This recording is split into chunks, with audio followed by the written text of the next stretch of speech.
যে কোনো রোগী, আপনি এখানে যে কোনো রোগী থাকেন, এই আমলটা করেন।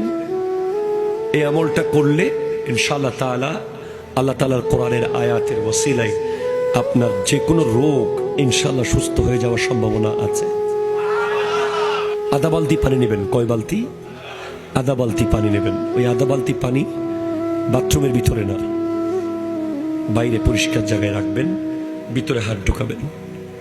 হাত ঢুকিয়ে পানিতে কোনো ফু দেবেন না, জাস্ট পড়বেন। প্রথমে 7 বার দরুদ শরীফ পড়বেন, এরপর 7 বার বিসমিল্লাহর সাথে, প্রত্যেকবার বিসমিল্লাহর সাথে 7 বার সূরা ফাতিহা, 7 বার সূরা ইখলাস, 7 বার সূরা নাস, 7 বার সূরা ফালাক, 7 বার সূরা কাফিরুন, 4 কুল 7 বার করে পড়বেন।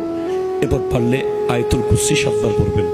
সর্বশেষ আবার 7 বার দরুদ শরীফ পড়ে ওই পানি থেকে হাতটা তুলে ফেলবেন। এরপরে ওই পানি পরিষ্কার জায়গায় উজু অবস্থায়, এই কাজটা করার সময়ও উজু অবস্থায় থাকতে হবে। করার পর 21 দিন এভাবে এই পানি দিয়ে গোসল করেন। ইনশাআল্লাহ অনেক কঠিন কঠিন রোগ আল্লাহ তাআলা মুক্তি দিতে পারে।